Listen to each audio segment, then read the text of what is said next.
qui parle aux femmes, qui parle aux adolescents, qui parle aux enfants. Donc, c'est vraiment après l'école. Donc, c'est un horaire vraiment qui est formidable pour moi. Je ne sais pas si en prime time, les reines du shopping, ça va fédérer plus de monde. Mais attention, parce que les hommes, ils aiment bien mon émission aussi, parce que j'ai beaucoup des éloges là-dessus. Il n'y a pas que des femmes. Il n'y a pas que des femmes, mais bien évidemment que mon audience, elle est majoritairement féminine, bien évidemment. On poursuit les news médias avec une lettre ouverte signée par de nombreux médias en France hier. Ah oui, alors il est assez rare de voir un paysage médiatique français aussi uni, qu'il s'agisse du Canard enchaîné, du Figaro, France Télévisions, TF1, Canal, BFM TV ou encore même le Journal du Médoc, c'est vous dire la diversité des médias qui ont répondu présent. Tous ont décidé de se mobiliser en faveur de la liberté d'expression dans un contexte tendu où, on le rappelle, il y a quelques jours, la directrice des ressources humaines de Charlie Hebdo a dû être exfiltrée de son domicile suite à des menaces. Dans cette lettre, les signataires s'adressent solennellement aux Français avec un message qui est on ne peut plus clair. Chassons la peur et protégeons notre liberté d'expression mise à mal par des organisations terroristes et certains États. Ce texte rappelle que ces 5 dernières années, des citoyens ont été assassinés en raison de leurs origines ou de leur prise de position, et ce, alors même que la Déclaration des droits de l'homme et du citoyen de 1789 précise que nul ne doit être inquiété pour ses opinions, même religieuses, pourvu que leurs manifestations ne troublent pas l'ordre public établi par la loi. Dans le texte. Christina, est-ce que vous avez le sentiment justement que la liberté d'expression recule en France? Mais moi, je pense que... je pense que oui. Je pense qu'il y a beaucoup de choses qui reculent, en fait, dans le monde. Il y a une certaine censure à même la façon de se porter. C'est ce qu'on dit. On est beaucoup plus politiquement correct qu'avant, qu'on avait plus de liberté. Donc, moi, je suis pour et je valide complètement cet argument de tous les journaux pour la liberté d'expression. Enfin, on poursuit ces infos médias avec Philippe Etchebest, le chef très remonté contre le gouvernement et contre le ministre de la Santé. Il est très colère, là, Philippe Etchebest. Le chef étoilé devait savourer le retour d'Objectif Top Chef le 12 octobre prochain sur M6. Mais en ce moment, c'est vrai que le chef cuisinier a le cœur lourd. Hier, en début de soirée, le ministre de la Santé, Olivier Véran, a tenu une conférence de presse au cours de laquelle il dévoilait les nouvelles mesures à respecter pour tenter d'endiguer, de freiner la propagation du coronavirus qui connaît une recrudescence au cours de ces derniers jours.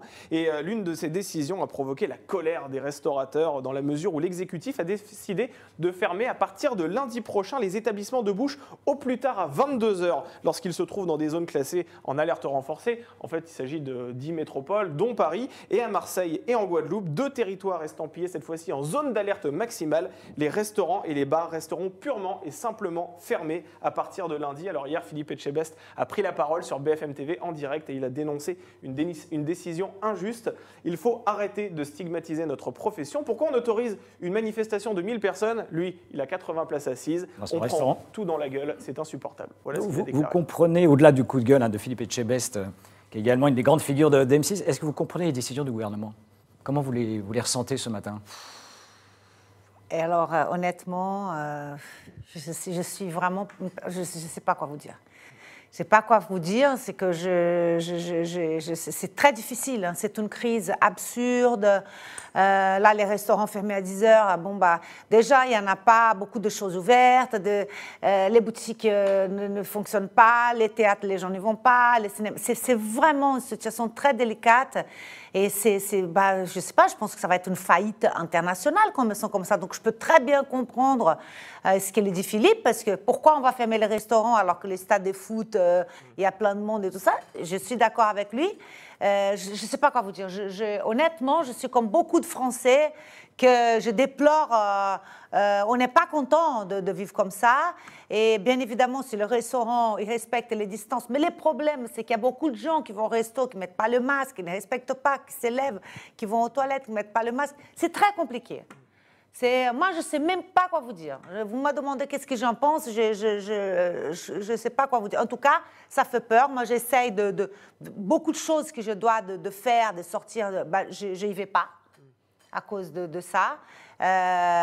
Et ça, c'est pas... J'essaye toujours de chercher des restaurants qui sont ouverts, qui sont en terrasse, qui ne sont pas très pleins, qui ne sont pas très à la mode. C'est ce que j'essaye. Et ça, c'est vrai que ce n'est pas marrant. Se protéger encore et toujours. Merci Damien. Avec plaisir. Et place à l'interview tout de suite du Buzz Télé avec Christina Cordula pour parler de son actualité.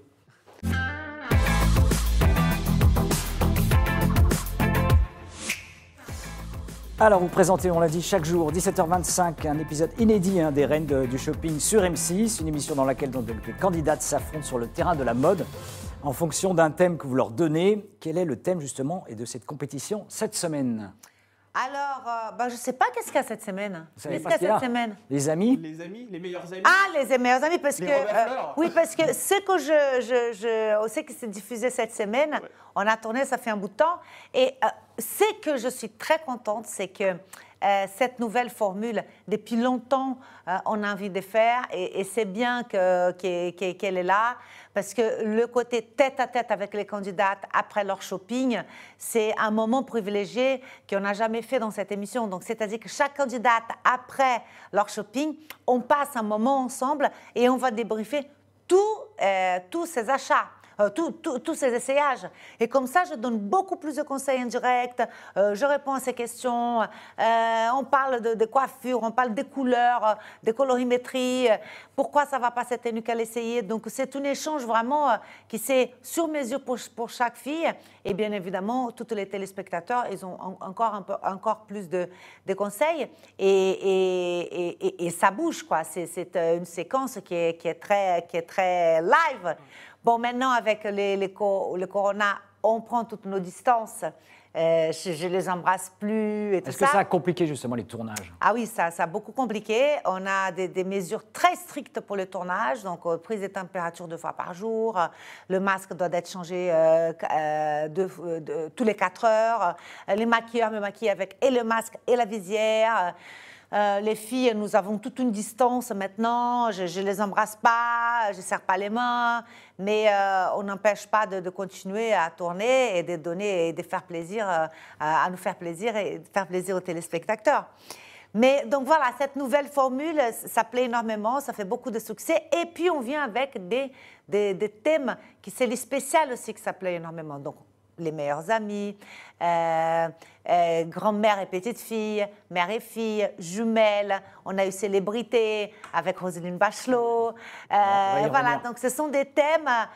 On va avoir des thèmes extraordinaires dans le futur que je ne peux pas dévoiler et des choses qui vont complètement changer de ce qu'on fait d'habitude. De renouveler le genre. Damien, une première question des Oui, internautes. effectivement, on est en direct sur la page Facebook de TV Magazine. Vous pouvez poser toutes vos questions. Une question de Guillaume qu'on posera un petit peu plus tard. On salue Laurette, John, Myriam, Doha, Marilou également. Et on va prendre une question de Sophie qui souhaite savoir quel est le fashion faux pas qui vous exaspère le plus. Est-ce qu'il y a quelque chose vraiment qui vous donnerait presque envie de vomir, tout simplement?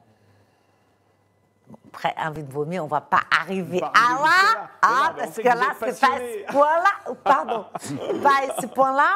Mais non, moi je trouve qu'un legging en lycra imprimé léopard ou panthère, je trouve que c'est pas très classe, c'est pas très élégant. Je trouve que le legging en général, c'est quelque chose qui ne flatte pas le corps de femme. Il faut avoir un corps magnifique pour porter un legging. Et attention, ça dépend du legging.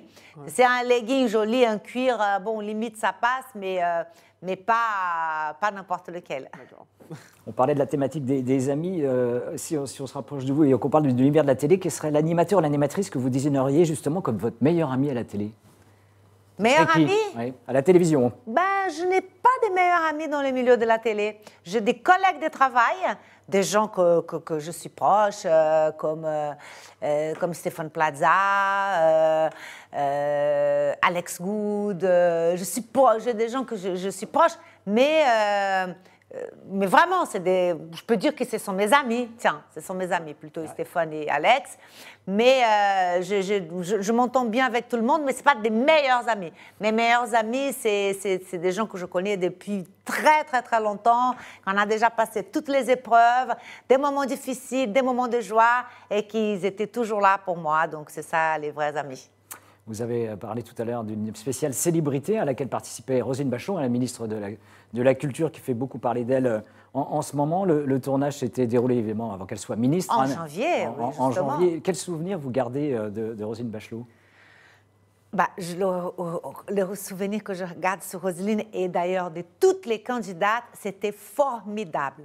Parce que les filles, elles étaient là toutes pour une seule cause, c'était donner l'argent pour leur association. Donc on était là tous ensemble et avec leur cœur. Hein. Elles faisaient ça parce qu'il y avait quand même 10 000 euros pour l'association.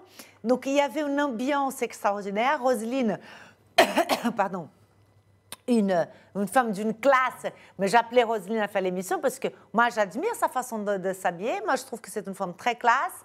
Je pense que c'est une femme moderne. J'adore sa coupe de cheveux, son maquillage. Elle est très féminine. Je me suis dit, pourquoi pas dans la ligne de shopping, est-ce qu'elle va être capable de faire un shopping avec 300 euros, 350, 400 et quand elle a dit oui, ça m'a fait énormément plaisir parce que j'étais curieuse de savoir comment elle allait se débrouiller. Et donc voilà, une femme avec beaucoup de classe, qui sait très bien s'exprimer, qui sait très bien parler. Mais toutes les filles, hein, tous étaient top. Et puis c'était très très beau de la part de Hapsatoussi de partager parce que c'est elle qui a gagné, de partager entre toutes les autres candidates pour les associations. Donc, Roselyne Bachot, si je vous écoute, n'a pas besoin d'être conseillée sur son image et sur sa tenue alors. Absolument pas. Roselyne, c'est une femme très élégante, très classe, mais vraiment, hein, vraiment, vraiment bien, je l'ai toujours dit. Hein. C'est pas d'aujourd'hui que je connais Roselyne, ça fait longtemps. Damien. Allez, on va prendre une question de Guillaume qui souhaite connaître votre position. Parce qu'il y a quelques années, vous avez déclaré sur Europe 1 que vous n'étiez pas contre la fourrure dans la mode. Est-ce que vous avez changé d'avis? Est-ce que vous avez fait évoluer cette opinion ou bien vous êtes resté sur... Non, mais attends, ça c'est un sujet que je ne veux pas en parler. D'accord. Parce que ça m'a posé beaucoup de problèmes. Okay. Et les gens, en fait, ils ont mal interprété. Ouais. Moi, je ne suis pas une Comme personne Guillaume, haineuse. apparemment. Moi, je ne suis pas une personne haineuse. Hein. Ouais. Je ne suis pas une personne que je vais jeter des pierres s'il y a une personne qui va mettre une fourrure. Vous voyez, je vais dire, c'est ça que je voulais dire. Ouais. Je ne suis pas une personne voilà, que je ne vais pas... vous n'êtes pas extrémiste. Voilà, exactement. Ouais, donc, moi, je respecte le choix de chacun. Ils font ce qu'ils veulent, ils ont leur conscience. Maintenant, le monde, il est en train vraiment de devenir de plus en plus conscient par rapport aux animaux, à la planète. On était confinés pendant 2 mois. J'espère que les gens ont bien compris qu'il faut prendre énormément soin de notre planète, qu'il faut vraiment savoir d'où ça achète, la traçabilité, même dans les vêtements quand même. Vous voyez, il faut avoir une économie circulaire. Donc, j'espère que les gens maintenant, ils vont pour eux-mêmes devenir plus conscients et éviter de faire des fashion faux pas avec la nature, avec les animaux, avec tout ça. Et vous en parlez souvent de cette écologie vestimentaire dans votre émission. Bien sûr. C'est souvent au centre aussi de vos préoccupations. Bien sûr, parce qu'il faut quand même s'en occuper. C'est-à-dire que il vaut mieux savoir d'où ça vient votre vêtement, savoir quelle est la matière qu'on utilise, parce que les matières naturelles, de toute façon, ça fait bien pour la peau et on respire. Savoir aussi que dans les boutiques vintage et que les boutiques de fripe ou de dépôt-vente, on va trouver des articles formidables et à un prix intéressant. Et donc là, on va circuler nos vêtements. Et voilà, il y a beaucoup de façons de faire une mode plus écologique parce que c'est quand même l'industrie qui pollue le plus au monde, hein, la mode. Vous êtes une animatrice, on le sait depuis longtemps, très proche des candidates à travers vos émissions. Habituellement, vous les touchez, vous cultivez cette forme de proximité avec elles. Vous faites comment aujourd'hui, malheureusement? Les distances, vous êtes obligé de garder des distances. Est-ce que du coup, ça tue un peu la chaleur et l'intimité que vous essayez de créer avec les candidates? C'est différent? Non, je pense pas. La seule chose... Non, je pense pas. Je pense pas que ça change quelque chose dans mon rapport avec les candidates parce que le côté chaleureux brésilien, il y est toujours. C'est que, au lieu de s'embrasser, on fait des petits coups de pied, petits coups de coude. C'est pas ça qui va gâcher quelque chose. Hein.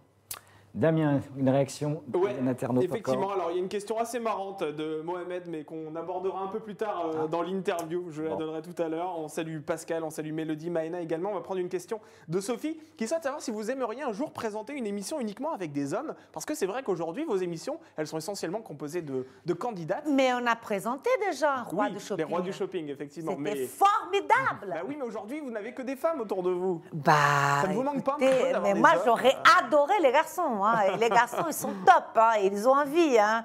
Mais il faut savoir que dans l'horaire qu'on diffuse, c'est un horaire où il y a plus de femmes qui regardent, donc ça intéresse moins les thématiques hommes. On a fait quelques-uns, mais on n'a pas continué parce qu'effectivement, quand on met des filles, quand on met des garçons, des filles, on a plus de scores. Hein. Mais c'est compliqué aussi de parler de mode à des hommes. Est-ce qu'il y a encore ces espèces de stéréotypes? La mode, c'est pour les femmes, et puis le sport, à la limite, c'est pour les hommes. Énormément. On n'a pas avancé là-dessus. Hein. Énormément. D'ailleurs, moi, j'ai une agence de consultantes en image et ma majorité des clients, c'est des femmes, très peu d'hommes, alors que les hommes devaient vraiment se préoccuper de s'habiller, d'être au taquet, parce que si les femmes, elles ont envie d'être jolies, nous aussi, les femmes, on a envie de voir nos hommes au taquet et stylés. Ça fait maintenant, je crois, 7 ans que vous animez les Reines du shopping sur M6. C'est un concept inusable? Pas difficile de se renouveler chaque année, chaque saison? Écoutez, je pense que la mode, ça sera quand même un sujet qu'on va parler pendant... la mode, ça a toujours existé et ça va continuer à exister. La mode, si vous cherchez dans l'histoire de la mode et tout ça, vraiment, elle parle d'une époque, elle parle d'une société.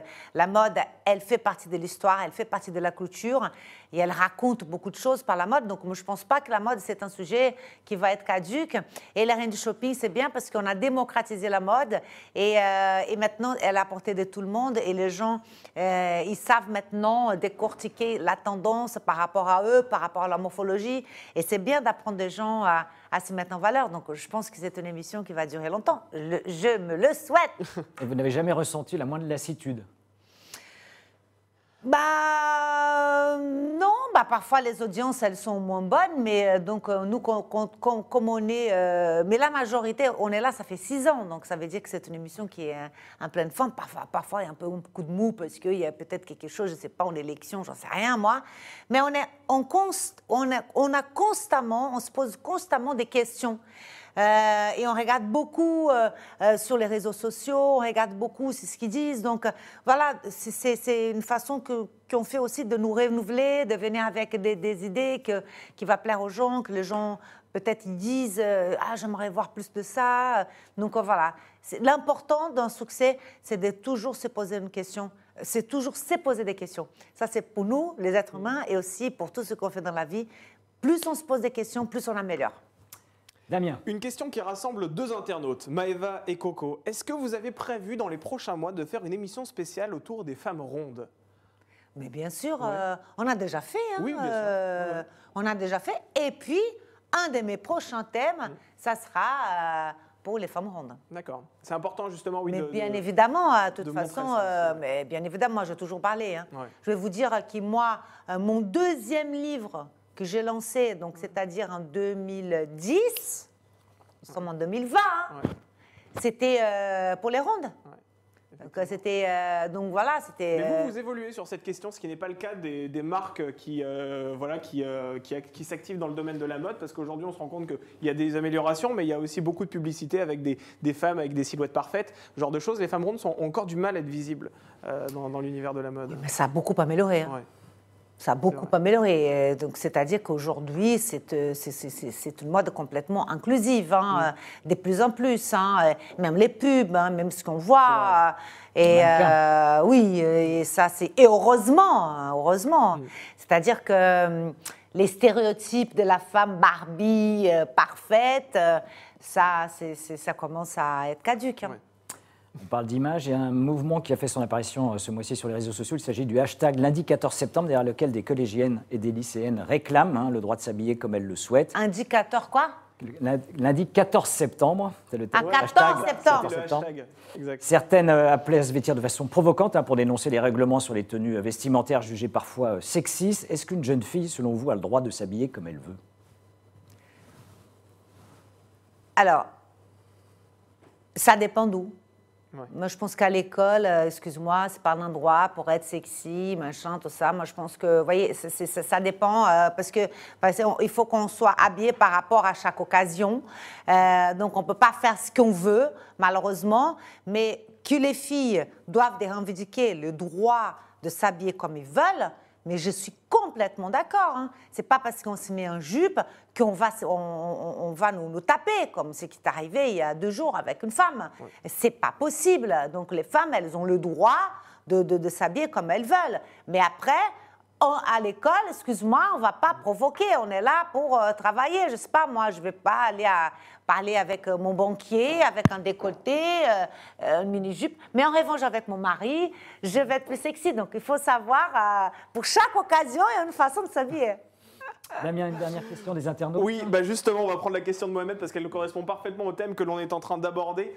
Il souhaite savoir s'il faut qu'il y ait une tenue républicaine. Alors, il fait allusion au dire de Jean-Michel Blanquer qui a déclaré que il faut que l'éducation. Voilà, exactement, que les lycéennes et les collégiennes devaient arborer une tenue républicaine. Est-ce que ça veut dire que le gouvernement, il doit clairement dire, voilà, les femmes doivent, enfin les filles en l'occurrence, les lycéennes et les collégiennes doivent s'habiller comme ça? Est-ce qu'il faut qu'il y ait une sorte d'uniformisation? Mais c'est quoi une tenue républicaine? Justement, c'est la question que je veux vous poser. Eh bien, j'en sais rien, moi. Ça serait bien qu'ils mettent une photo pour nous dire qu'est-ce que c'est une tenue républicaine.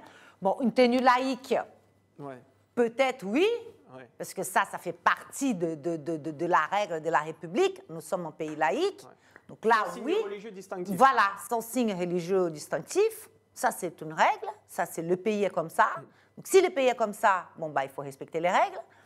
Mais après, qu'est-ce que c'est une tenue républicaine? Qu'est-ce qu'elle a voulu dire par là? L'uniforme, vous seriez favorable au retour de l'uniforme à l'école? Une époque, en France, on l'avait. Mais ce n'est pas ça une tenue républicaine. Non. Vous croyez que la tenue républicaine, c'est des hommes? Ça pourrait être considéré comme une tenue républicaine. Ah bon? Elle-même, c'est... Voilà. Écoutez, moi, j'ai toujours étudié dans des écoles sans uniforme, depuis toujours. Et je trouvais ça formidable. J'adorais m'habiller pour aller à l'école. C'était mon moment que je pouvais être fashion et tout. Quand j'étais adolescente et tout ça, je m'habillais pour l'école. Mais après, l'uniforme, je peux comprendre. Hein. Ça veut dire qu'on va moins dépenser nos vêtements, qu'on peut garder un peu plus pour les week-ends. Je ne sais pas, mais moi, je suis pour sans uniforme. Personnellement, je préfère à la liberté et la façon de s'habiller. Le mot de la fin, la liberté. Merci Christina Cordula d'être venue. Vous restez beaucoup. encore un instant avec nous. Je rappelle qu'on vous retrouve évidemment tous les jours et c'est en access prime time. Hein. 17h30. Voilà, sur M6 avec les reines du shopping. Et nous recevrons demain un nouvel invité. Et ce sera même une nouvelle invitée puisque c'est une actrice qui va s'apprêter à tourner un rare épisode dans Les Petits Meurtres d'Agatha Christie sur France 2. Et puis en même temps, elle va figurer dans une fiction sur France 3. Voilà, double actualité pour elle. Il s'agit de Blandine Bellavoir que nous recevrons demain sur ce plateau. Merci Christina encore. Merci à vous. Très bonne journée. Et à la prochaine fois. À bientôt. Merci, au revoir.